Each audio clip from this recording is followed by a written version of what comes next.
What's up, everybody? Welcome to Paratruth Reborn. My name is Erik. And I'm Justin. Bear with us as we are learning some new stuff in technology land. So we're going to do our best here. But first and foremost, welcome to some videos for you, those of you who are tuning in on YouTube. We're excited to actually be doing this. It's something we've talked about for quite a long time. So we figured we'd give it a shot here. Yeah, we've kind of done it in the past, but this is a whole new ball game for recording them. So I'm super stoked about it. Right, 100%. So today we figured we'd kind of stick with the theme of creepy things throughout all of October. We had some other stuff lined up, but we changed our mind. So today we're going to be doing something which is, we've not talked about this very much in a while. And it's something that I think both excites Justin and I, especially with a lot of the info that we found, modern info. And it ties to our New Orleans trip. It really Just going does. with the theme. It really does. And so today we are going to be, if you can't tell by our title, by the way, we're talking about vampires. This is like something that was really interesting. Something came up to us it was TikTok, right? Something that you sent. And it made us start thinking about the legends and the lore behind the vampires. So we both decided to start doing a lot of digging, and the things we uncovered about vampire lore is just really intriguing, and at least for us, relatively new. And we've looked around online, and unfortunately, a lot of the things that we're finding are still kind of outdated, you know? But with that said, I think we'll just go ahead and jump right into this. I want to begin with talking about the history, the European history, and then the American history of the vampire lore. So to begin with the original lore of the vampire within Europe, believe it or not, despite much belief, the idea of the vampire didn't actually exist during the Dark Ages, which is news because a lot of us thought that vampires existed then. I just mentioned that to you today. Yeah. But in actuality, the vampire lore post-dates werewolf trials, witch hunts, and the demon-haunted Puritans. So think about that. It's kind of incredible to think of how young the vampire lore is compared to some of these other things that we've talked about over the years, all of us. Absolutely, yeah. Now, the concept of the vampire as an undead creature actually inflicting harm originated in Bulgaria around 1,000 years ago. Now, the legend itself was isolated among the Slavic people and not well known elsewhere in the world, if known at all for that matter. Now, the word vampire roughly translates to, and this is important, ghost monster. Now, this is important as early Slavic beliefs regarded the vampire as a non-corporeal or spiritual entity. And in fact, there was no lore to support the idea of a vampire turning people into other vampires, nor was there any lore regarding its thirst for blood. Big news. Yeah. Now, instead, it was actually believed that the vampire would wreak havoc by spreading disease among villages, and was often noted as being a ghost-like being that worked kind of similarly to rats. Now, for anyone listening, do you remember how the Black Plague of 1346 started? Well, so it also went wherever this vampire went.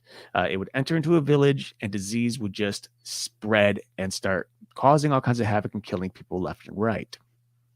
Now, due to war, the vampire lore actually began to move west around 1686, which, take a moment to think about this, 1686 was 6 years prior to the infamous Salem witch trials.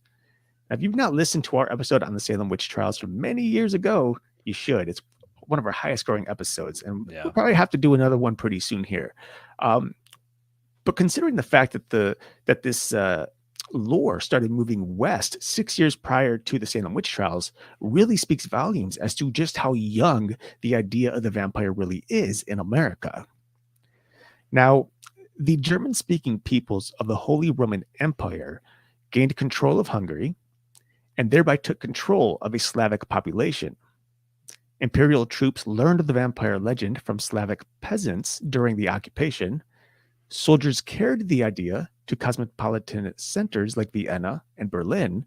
And then from there, the vampire moved to Paris, then from Paris to London, then from London to the Americas.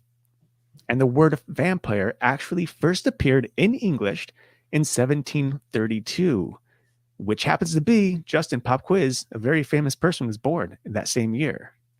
George Washington. Ooh, you're so good. So now traveling east to west, in this case in the Americas, the vampires started taking on new features. And these are features that are more well known today, something that's more modernized. And those features include becoming a full-bodied, risen corpse. Today they're a little more lifelike. Back in the 1730s, 1800s, there were still the undead. These are still more or less ghouls who happen to drain blood. And with that said, of course, one of the new features was the fact that they needed to consume blood. So many, many years, we're talking 13, well, what is this? Oh, we're talking about 800 years or so.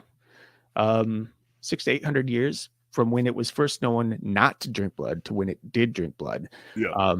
And it's interestingly enough, regarding the whole consumption of blood, the fact that it even drank blood lent a scientific element to the lore. Now, we all know we love science here in the paranormal world. It's important. It helps us debunk a lot of things, especially on our ghost hunts or cryptids and etc. But the idea of which, regarding the blood, lent to the belief of the creature being more likely to exist. It became more believable. And with that said, even after Westerners had begun moving past superstitious beliefs, science still sought an explanation for the vampire's existence. Now, in the 1700s, human blood was believed to possess medicinal qualities, and it was widely consumed as a medicine throughout Europe and the Americas by people of all levels of society. Now, today, historians actually call this medicinal cannibalism, but blood was cheap in cost due to the common use of bloodletting as a physician's tool, and blood was believed to be the vessel of the human soul, which actually stems back to biblical times. Now, by imbibing blood, one imbibed life. So what better medicine than a liquid with a residue of a human soul inside for vampires to drink from? And hence, since that time, vampires have become more or less what we know of them today. These full-bodied, more or less lifeless creatures who drink blood in order to survive. Now, here's a pop quiz for you. Do you know the disease that is kind of linked to vampiric type? You know what? I did read this somewhere, and offhand, I do not know it. I don't have the answer. Porphyria. And porphyria is a disease that will kind of give the traditional traits of what we think of for vampiric lore today. Sensitivity to light, skin blisters if you're touched by sunlight,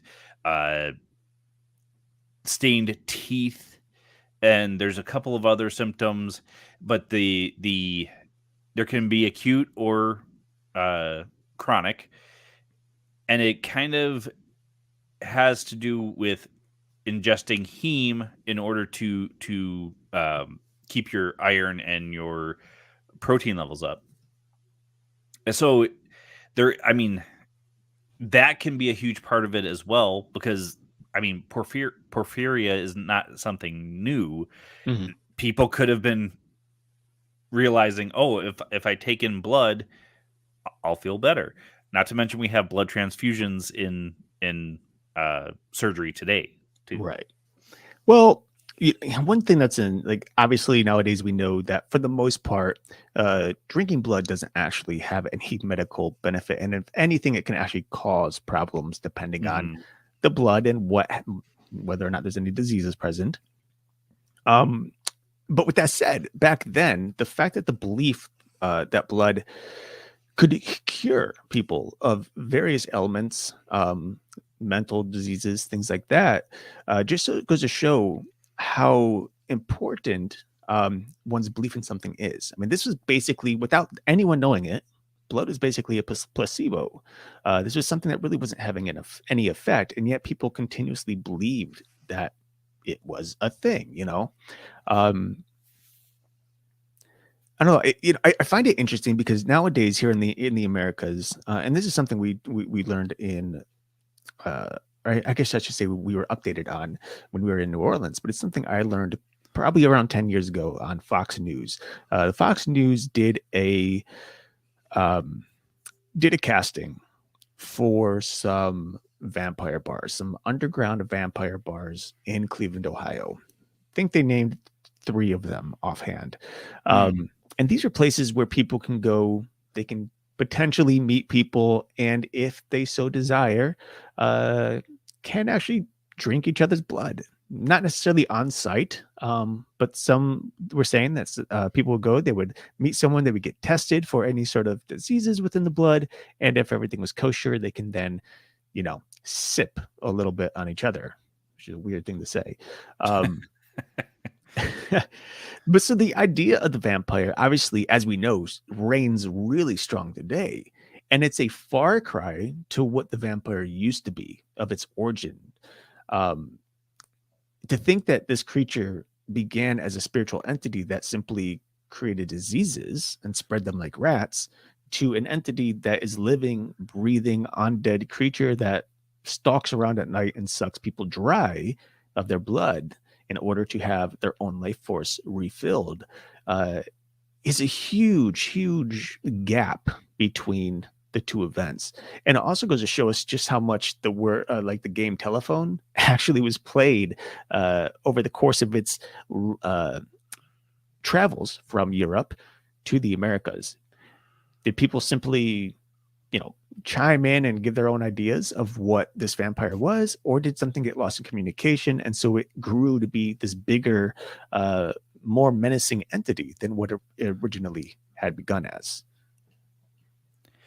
So something I just thought of this, because you'd brought up that the vampire was originally a spiritual creature. In the fictional book written by Van Helsing, vampire book that you gave me years ago. Yes. That in that book, it talks about vampirism originating from a demon. Right. Yeah. So there was, again, this goes back to some other lore, and this book, it was it was just for fun. It wasn't something that was necessarily supposed to be, but factual in any way. Factual in any way. But there is, I think, reasoning behind the belief system there. Even if it is fake in that case, I think, or I know it is still widespread that people think when they think of vampires, they think of the devil. In fact, we see it in movies all the time. When you show a cross to a vampire, it heats up and it harms them. It keeps them back. It drives them away because they're these unholy beings. And the reason I think that is, and as I said earlier, this stems back, like the idea of drinking blood stems back to biblical times, specifically about the blood being a life force. So in the Old Testament, God is very, he very strongly commands the Israelites not to drink blood, for the blood is a life force. In fact, in Leviticus 17:14, he states that life of every creature is in its blood, and that whoever consumes blood will be cut off from the community. Again, in Genesis 9:2-4, and I say again, it's actually Genesis comes before Leviticus, for those of you who don't know. God tells Noah, but you must not eat meat that still has its lifeblood in it. Likewise, King David refuses to drink water given to him by his soldiers because it would be a tantamount to blood drinking. And over again, we see throughout the Old Testament that God tells us and tells the Israelites not to drink blood because it is literally the life force. By every living being exists because of the blood. And if there is no blood in that being, it cannot exist. period. And so I think what is happening here, especially in media and modern culture, the reason why the crucifix works and stuff is because they resort back to some of these ideas or some of these commands in the Bible, and they think, oh, well, if somebody is disobeying God in that way and drinking something that's supposed to give life, and they're actually taking that life, well, they must be of the devil. They must be evil. They must, and therefore, if people at the time were drinking blood, one would argue, well, it is by demons that that person is drinking blood because the Holy Spirit wouldn't do it. And so that kind of I think manifested and became this more modern take using the crucifix, claiming that these creatures were evil, that they were of Satan, that they were, I think one even called him Beelzebub, Dracula, a version of Dracula was known as Beelzebub, which is Satan within the Bible. So there is a lot of historical evidence to support the reasoning behind these entities having more of a evil essence, aside from the certain movies that shall not be named, and books for that matter, that are, about sparkly vampires. Mm-hmm. But nonetheless, I think it's all, everything is really interesting. And if you really look at today's lore, you can easily follow it back to the past and even straight up to ancient times to see where it all kind of originated. Well, and I think all of these links that are articles that you found were fascinating. I think the even more fascinating part was the different type of vampires that you came across that kind of lead into the lore that we know today. And I mentioned this to you that a couple of these fit into pop culture, right? So many of them link to Europe, but because of Europeans coming to America, they all kind of link to what we know today as well. The Strigoi from Romania, which is kind of where Dracula started ish. And just like Dracula, shape-shifting into animal forms, wolves, bats, even mist, strong and fast. There are the UPRN, who are from the Ukraine. Again, supposedly can change form, have super strength and speed. However, the difference with the UPRN is that they were not blood drinkers per se, but life force. So more like is that more like a psychic draining? Do we know? Yeah, what we know today as a psychic vampire. Okay. But like I mentioned to you, the life force could still be blood, right? But this article doesn't really specify that. The Nosferatu, which is the basis for Bram Stoker's Dracula, the legend that he was going by. Again, same thing, shape-shifting, controls animals, and this one drinks blood. And then I had never heard of this one before. Well, actually, sorry, hold on. I'm going to stop you right there. Oh, yep. Because actually the Nosferatu, unlike many of the other vampire legends, does not shapeshift and can't control animals, but instead simply relies on... I read that wrong. I'm sorry. Simply, instead they just rely on their stealth and their speed to hunt down prey. So these are more animalistic creatures. They're hunting by more by instinct than they are by reason. So yes, thank you for catching that. I misread that. And then I don't even know how to pronounce this one. Vrykolakas. Something like that. It's from Greece, and according to legend, they are undead beings that rise from the grave at night to prey on the living. They are said to have superhuman strength and speed, which they use to overpower their victims. Like many other vampires, they have an insatiable thirst for blood. it just keeps going on and on. The Moroi, Well, the Dampier. before you, yeah, there's so many, but the last one we were talking about, the one from Greece, one of the things that I think is interesting about that creature is they tend to be individuals who are not properly buried or who died under Mhm. unusual circumstances. Uh, for whatever reason, they would be the ones to become vampires, which often added a layer of fear and superstition around the death and burial practices in Greek culture. So you can actually learn a lot based on how the Greeks buried their dead as to what their fears or concerns were with. Um, Another unique aspect of the Reichholocaust, that's what we're going to say. If anyone knows how to pronounce that, not us. Archilochus. Yeah.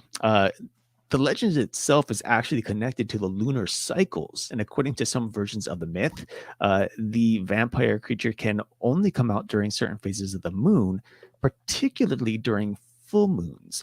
Now, this has been like explored in various works of fiction, adding more layers to the creature and the complexity of the legend. And as we know, this one in particular kind of stands out because who else do we know, or what other creature do we know that tends to work or hunt per the lunar cycles, and that is none other than the werewolf. So we have a link right there, which I think is actually pretty interesting because uh, throughout pop culture, we often see the vampire and the werewolf kind of butting heads as two different beings that are at the top of the food chain, who kind of live under similar circumstances, one needing a heart to eat, the other needing blood, and constantly having to cross over into each other's territory.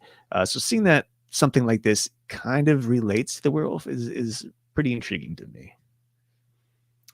Yeah, that was the one fascinating thing that I found out of all the stuff on the Vrykolakas, is the phase of the moon thing. That was kind of different.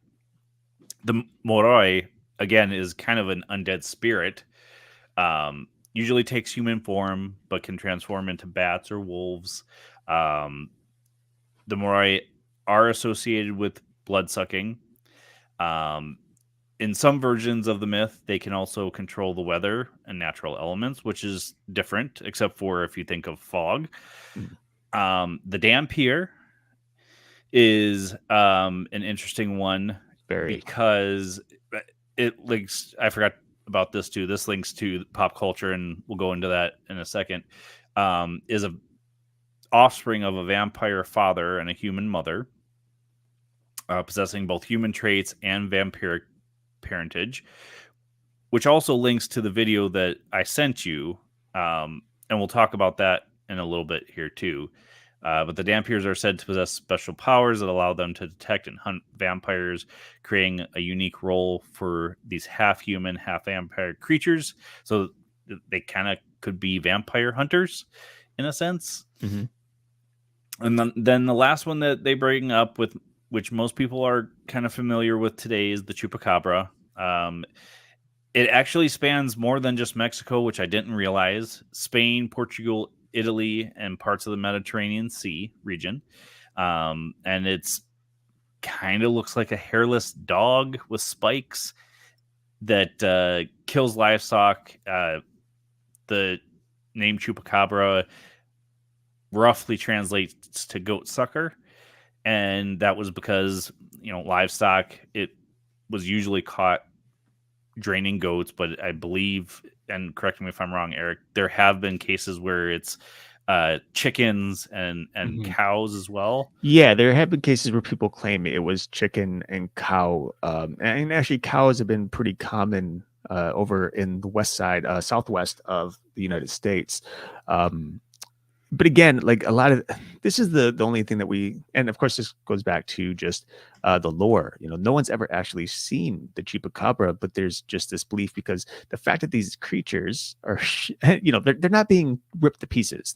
They're often found with two little holes or a few little holes, and then the blood just completely drained of it. So it's really intriguing that this creature exists around the world, especially since here in the U.S., it's been hotly debated as to whether the Chupacabra was actually a creature that escaped from Area 51 at some point, and therefore is actually considered more of a extraterrestrial as opposed to like a cryptid. Right. Was there anything else I missed No, you did on really that? good. Okay. Good job. um, but something that I had mentioned, I'd sent to Eric was this video on YouTube, or I'm sorry, TikTok, and he goes into saying that he is originally in his earlier videos that he is a vampire. He'll go as far as to show his fangs. Literally, they'll pop out and pop back up. Um, and he talks about that he was born like a human, so he would be a dampier, or dampier, however you pronounce that.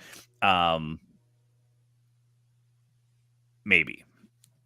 Now, the fascinating thing about that is he goes into huge detail about certain things, and we'll get into that in a few seconds here. But the Upir and the Dampier are in a show on Netflix called Hemlock Grove. I believe that was it the Upir that is more of a psychic vampire? Yeah. Yes. But in the show, both the Upir and the Dampier suck blood. And the Strigoi is in the show The Strain.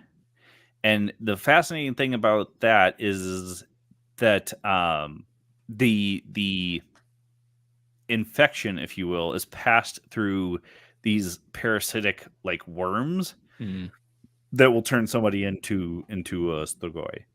Well, there's also actually, to go along with pop culture, there's actually a movie on Netflix called Dampire. I don't know if it's a movie or a TV show. I've come across it a few times and I've considered it, but honestly, it was the first time I heard the word vampire, and I thought it was just like a comedy spoof. And I was like, I don't care to watch that. But now that I see it's actually, a legendary creature, maybe it'll be more exciting. Yeah. So, little pop culture fact and fiction for you guys. If you are ever at an event and they're asking questions for this, you might have the right answer now. There you go. Shall we go into what this gentleman in the video talked about a little bit? Yeah, I don't think we need to. Yeah, let's just talk about some of the theories here. We don't need to worry so much about what he specifically said, but I think some of the things that we've looked up is the pretty superstition. interesting. Yeah. So, I mean, obviously, there's a lot of vampire superstitions throughout history. I mean, how many of us know or believe that in order to stop and I'm not talking about like modern vampires, but just vampires in general. Think of the lore. Garlic, what does it do? It's supposed to expel vampires for some reason. Sunlight is supposed to harm vampires. Holy ground is supposed to hurt or keep back vampires. Like they can't walk into a church, supposedly. Vampires have to be invited into a house in order for them to, I don't know, either just enter or to have their midnight snack, if you will. So there's a lot of things that we are kind of pre-educated on via either lore that we've heard growing up or through our lives or through the pop culture, because obviously think of From Dusk to Dawn or really the movie Dracula or any other vampire movies. A lot of these superstitions are relatable and they're used to help keep these creatures back. In fact, Salem's Lot, one of Stephen King's most famous books, uses sunlight, the cross, and stakes in order to kill the vampires that overrun the town. So this is very, very common. However, some things that we learned, and these are things that are more interesting. So I want everyone to listen with an open mind and maybe give us some of your thoughts on it.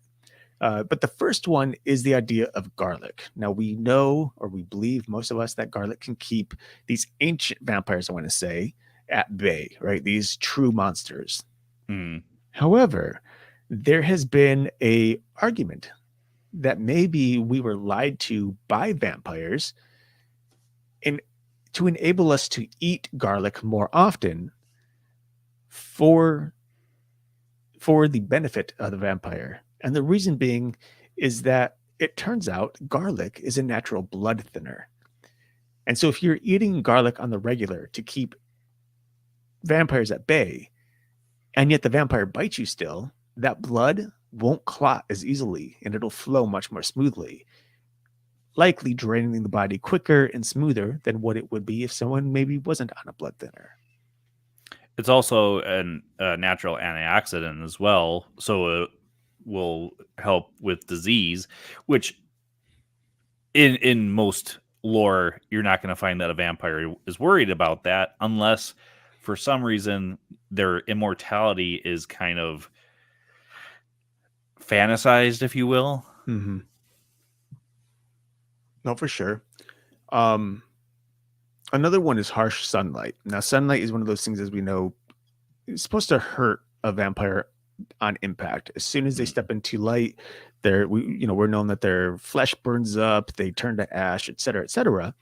But what if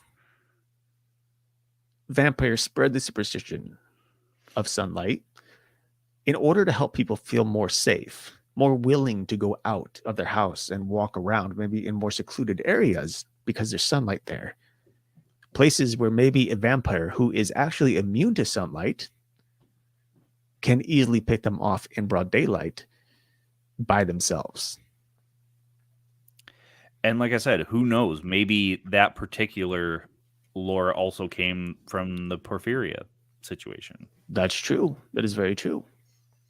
I mean, it would take a lot, in my opinion, to call somebody a vampire just from Porphyria today, because we have much more technology today, but all of this stuff was not done recently. So Right. No, for sure. And and I think another part of it, like in regards to the lore, the originally, I mean, aside from it being a spirit, so let's move a little further into, or a little closer into modern history.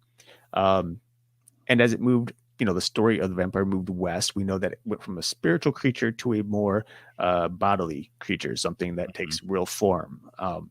And so the dead, much like a ghoul, would arise at night primarily. And when we think of some of these entities who are more or less lunar bound, then one can argue, well, we only see this creature at night. This creature only exists in stories at night.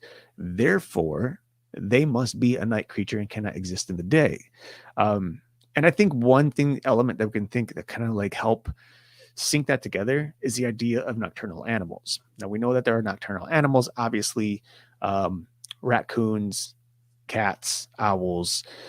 These creatures tend to stay hidden during the daylight most of the time. But when they do come out in daylight, their eyes the light's just extremely harsh to their eyes. It kind of blinds them a little bit. And so they try to avoid it at all costs because it kind of interrupts their natural ability to see and hunt. And so likewise, if a vampire is coming out at night only, then it's reasonable to think that it cannot step out into the light without affecting it in some way, some negative way. Right. Well, and all the more reason for if vampires are real and they've created this myth, if you will, all the more reason for them to do that, just so we're caught off guard during the daylight if we're attacked. Right. Yeah. Sorry, I was looking at something else. So the next thing that we want to talk about is actually the idea of invitation. Now we see invitation a lot in vampire movies, especially in old vampire movies, Dracula in particular, where a creature of the night has to comes to a window or a door and cannot stop in without first being invited by the person inside the house. Now, that is something that's a little interesting. Like, it's kind of intriguing to me to think that if this was a piece of lore that was fake for whatever reason, there's only two things I can think of or one thing I can really think of. And that is the idea that these vampires have some sense of moral code, if you will. You can let your guard down in your house because the vampire cannot enter your home without you first inviting it in. And we all know you're not inviting it in unless you're under the influence of said vampire. And so I think what's interesting about that is that people could potentially let their guard down in their home, relax, let their hair down, maybe expose their neck a little bit, if you will, um, only to have this vampire come in with a predatory attack out of nowhere and drain the person. Um, now, again, this idea of invitation, I think, is much more established in pop culture than it is in historical records. But nonetheless, I think it was supposed to give, especially through Dracula, it was supposed to give this idea of a suave, rich person who has not only a moral code, but has a significance in his existence, in his own existence. He's higher above everyone else. He's the top of the food chain. So it would only make sense that he'd be a gentleman and a scholar and an honor and get along with everybody and be respectful to people. Because in reality, he doesn't want to kill everyone. He just wants a quick snack and then he's out. Of course, that snack can often turn into a new vampire, which is also good for Dracula, I suppose, depending on who it is. But yeah, that's something else to consider is like, how do vampires even change people in the lore? And that goes to something very similar to rabies. It's more so in the enzymes of the saliva that could potentially change a person into this vampiric creature. Well, it was also just common courtesy back in the day. You didn't walk into somebody's house until they invited you in. There is a little bit of lore about being invited in because there's kind of this veil in a home, spiritual veil, if you will, that you cannot really cross without being harmed unless if you're invited in by the master of the house, whether that's the man or woman of the house, and then you can pass through freely. Okay. It's not kind of commonly known anymore, but it was back in the day, yes. Okay.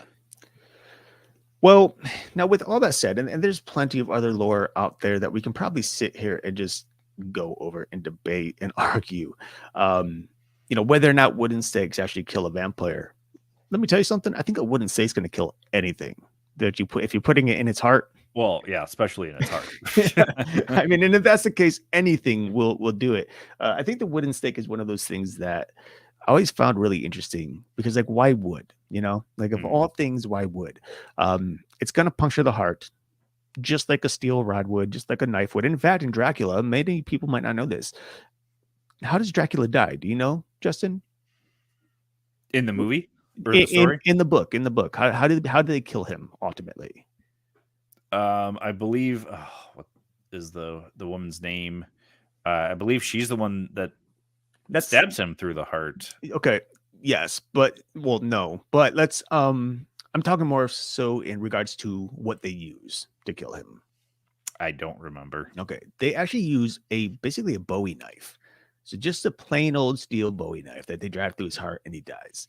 Now, of course, that's Dracula legend, but Dracula is one of those stories that was really manifested everything that we know about vampires today. That was written in the 1800s. And so a lot of the lore that we have stems from Bram Stoker and his story. Now, with that said, again, we've seen many things change. We know Buffy the Vampire Slayer was all about wooden stakes. Many Dracula stories were wooden stakes. Then we get into the Underworld series and we start seeing bullets and silver that kill vampires, silver bullets in particular, much like the legends and the lore of werewolves. So again, we're starting to see some cross references here in which those two creatures once again meet. But yeah, the only thing I could think of in regard to wood, and I think it would have to be sanctified wood, either like a holy wood of some sort, or wood that is carved out of the vampire's own casket or original casket that he was first, before he became a vampire. Somebody dies and then they come back as a vampire. I think that is in the lore, actually. Okay. That originally it had to be from the coffin of the vampire. If I'm not mistaken, I could be off, but I remember hearing that before. Okay. All right, so now with all that said, I think one of the big things we need to really touch base on here, because it's probably the one thing that's been lurking in the shadows this whole time, even though we've talked about it, is the idea of the vampire drinking blood versus eating food. it's a weird thing to consider. Why blood? And I know we have, this whole superstition, or not even superstition, but the biblical or ancient belief of the blood being the life force, and therefore this Mhm. creature, because it's dead and is lifeless, it has to have a life force in order to nourish itself. Why not just eat anything that has blood in it, let alone just drinking blood as is? And it's undead, not dead. I'm sorry, undead, undead.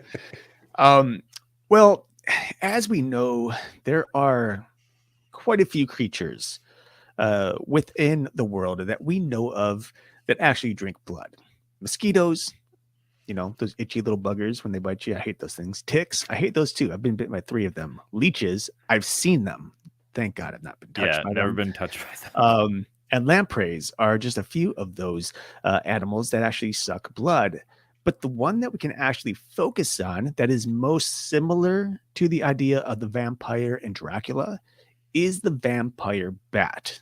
We all know the vampire bat. We know this is a creature that literally drinks blood in order to live. But what a lot of people that might not know, I should say, is that the vampire bat actually only survives on blood alone. It doesn't eat anything. It doesn't eat bugs. It doesn't eat fruit like other bats. It drinks blood only.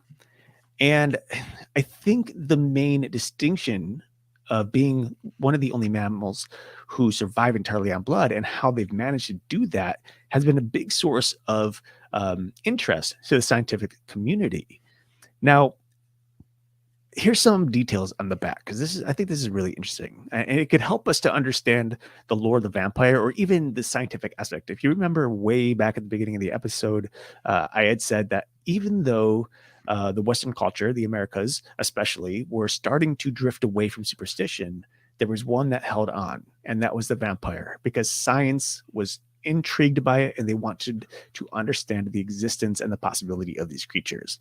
And the vampire bat really helps us do that, because there are morphological adaptations like sharp teeth and enzymes in the saliva specialized for numbing prey that are critical to the success of the creature gaining blood for food. Now, important is that the adaptations going on inside the vampire's bat, or inside the vampire bats, is really what makes the creature unique.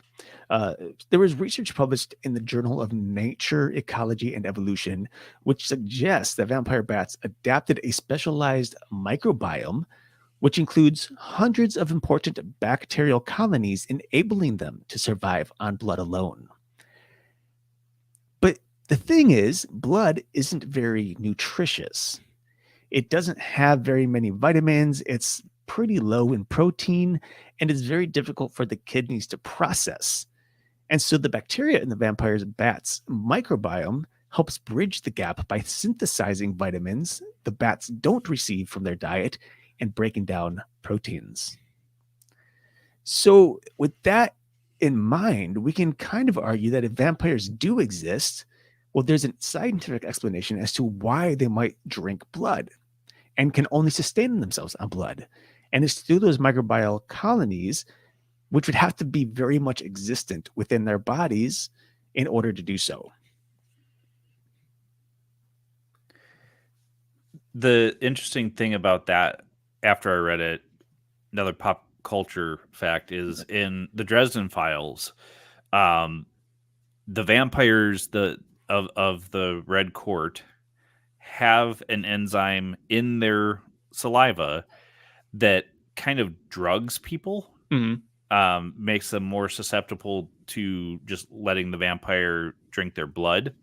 And if they're drinking, the saliva's obviously going in the bloodstream as well. You're not going to necessarily be turned just by biting them. They may not, in the Dresden Files, anyways. And you may not die or you may not be turned. But that's what fascinated me about this article, was because I'm huge into pop culture. You all probably know that already. But to see that the vampire bat has the numbing agent in it could be kind of where the author of the Dresden Files kind of got that particular lore from. to add into his story. For sure, for sure. Um, I think I got some more unique facts here that are very interesting. I think that help us to, if a vampire actually exists, the ancient vampires that drank blood, um, they have to be able to sustain energy, and they need to be able to sustain that energy through blood alone. So we need to start thinking about, I mean, aside from the microbiome helping them, various vitamins that they would need, the amount of calories they would need in order to process their metabolism, things like that. And so, just for reference, blood has about 700 calories per liter, and there's roughly 5 liters in the average adult human body. Now, that means there's plenty of calories for a single person within a body, about 30, or within blood, I should say, of a body, roughly about 3,500, which can keep them going pretty much for the entire day.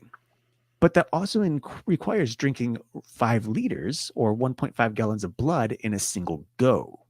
Now, the human stomach can just stand to about 4 liters when it needs to, but it would be very uncomfortable. Think about that Thanksgiving dinner you had, right? You eat one too many plates and you're feeling pretty full. So drinking 1.5 gallons of blood, you're probably going to not be feeling very well. And one thing we need to consider is that this vampire, based on lore, isn't actually a separate creature from humanity. It is technically still human, has human functions, human body, a human mind. It's just the vampiric aspect of it that has changed, going from a normal human to this creature of the night. Now, the average vampire would perpetually walk around with this blood in their belly, just uncomfortably. And that wouldn't make much sense. They wouldn't be doing very much. They'd go out, have a drink, and then just sleep the rest of the night. But vampires could easily survive on a couple meals a day. So like 1.5 to 2 liters of blood at a time. This would be more comfortable, and they can more or less get 3 meals a day, maybe a couple snacks in between, and sustain their energy throughout the night and while they're sleeping. However, the idea that their metabolism would be like ours is probably improbable. In fact, it's likely that a vampire's metabolism would be much higher based on its overall changes to its body, I guess. Consider the vampire bat's weight is an average of 34 grams, okay? And they are required 20 grams of blood per day to survive. Now, vampire bats' metabolism is so fast that they'll actually die if they miss more than a couple of meals in a single day. Now, 20 grams represents about 60% of vampire bats' total body weight. So if a vampire had to drink an equivalent amount of blood to survive, they would need roughly 95 pounds of blood every single day. And being that blood makes up about 10% of a person's total body weight, and therefore considering every one vampire would need 6 people to drain every single night, that vampire who has a lifespan of, say, 500 years would consume roughly the blood of over 1 million people. And if we're saying there's more than one vampire in existence, that's roughly the end of humanity. Not to mention the idea that vitamin D could be difficult to get, vitamin C could be difficult to get. In fact, blood would only give you about 25 milligrams of vitamin C if you were to drain an entire body. But the human body needs roughly 45 milligrams per day. So it's hard to say that these creatures would actually be able to consistently live and hunt on a daily basis without making the world aware and without simply drinking every couple minutes. Well, and to add to that, I mean, there's plenty of humans that don't get their daily vitamin C, D, B12, all of that. Right. So it's probably their blood probably has even less than what the normal human body has. Right. Or at least what the human body should have. And you brought up the metabolism thing. If they have the abilities that are in the lore, superhuman speed, superhuman strength, maybe not transforming into animals, because that would be, in my opinion, outside of vampire if they're humans. Right. Anyways, In that case, you're moving from a corporeal, human-like entity that drinks blood to a supernatural entity that right. lives outside of the bonds of humanity. It makes a lot of sense what you were talking about is if they are like humans and their metabolism is very much like humans. If they're moving super fast, if they can lift, I mean, you can attest to this being a weightlifter. Yeah. You need a lot of protein, you need a lot of vitamins to keep your body the way that it is. Right. So that entire article fascinated me as well, because just learning the enzymes thing, the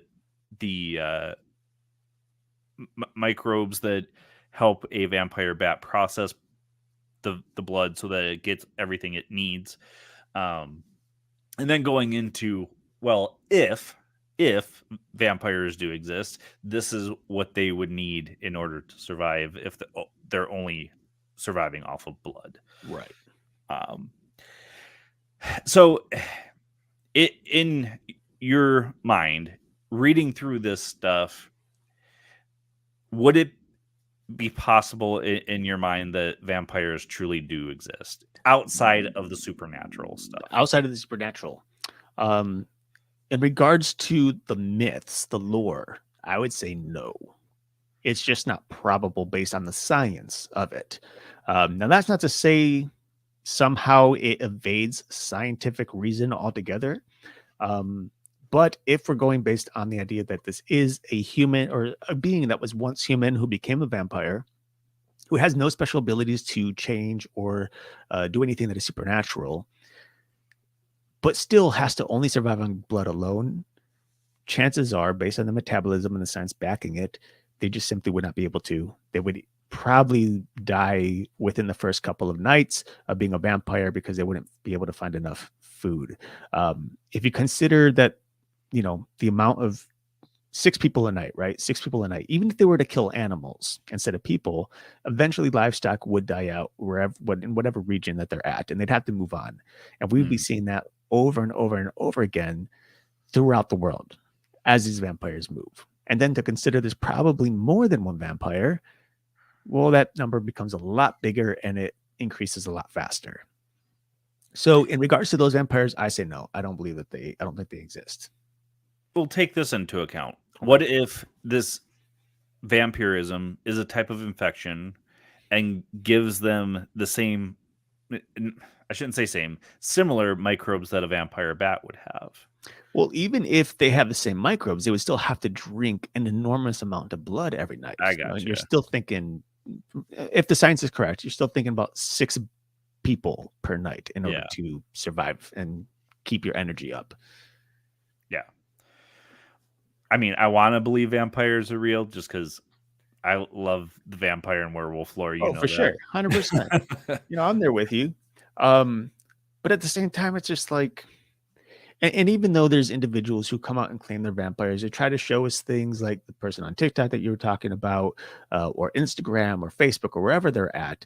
The simple fact is there's still no proof. There's no proof in the pudding. It's just one person's word that, they're sharing on a platform which has AI generated in it. And so someone showing their things, that could be easily done through just a little bit of CGI. You probably don't even have to do much these days anymore. But on top of that, if the entities were real, if vampires are real, we'd have a lot more information on it. Now, that's something that we did learn, which is interesting in New Orleans, is that the Catholic Church actually had imprisoned vampires at one of the churches down there. And even to this day, those vampires are still existing within the church, but the church itself is closed down. No one can go in. But they claim on, was it 3rd floor or something? They have multiple vampires chained up. Where they're, I don't know if they're just in prison or they're testing them or what, but this is something that the Catholic Church at one point was kind of adamant on, that these creatures did exist. Now that's to say something. I don't know. I don't believe everything the Vatican says. Right. I was going to say there's a lot of things that I mean, Catholic I don't believe says. our government and the Vatican Church is stronger than our governments. So. Right. Yeah. And Erik tried to get turned unsuccessfully I while did. we I were in did try, Orleans and too. it didn't happen, which means likely they don't exist because I did everything I could. More so, we didn't get into places where that would have been We don't. possible. We can leave things out. We don't need to tell people everything. Leaving out facts. I don't think that's what Paratruth's all about. No, but that's what lawyers do, and in this case, I'm defending myself.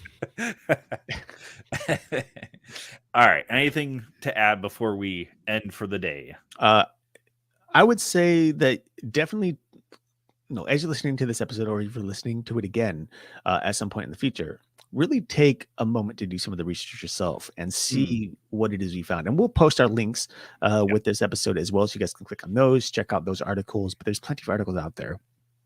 On top of that, despite the things that we shared, both in terms of lore and science, I think it's important for all of us to keep our minds open and aware, because there's a possibility that all of this science was developed by vampires to make us believe they don't exist. Very valid point. Same thing can be said about demons and the Anything. devil as well. Yep, all of it. Well, with that being said, we've got a Halloween finale, as we always do every time October rolls around. So stay tuned for that, folks. We've got a lot of great stuff planned. And that's pretty much it. Until next time, my name is Justin. And I'm Erik. Peace.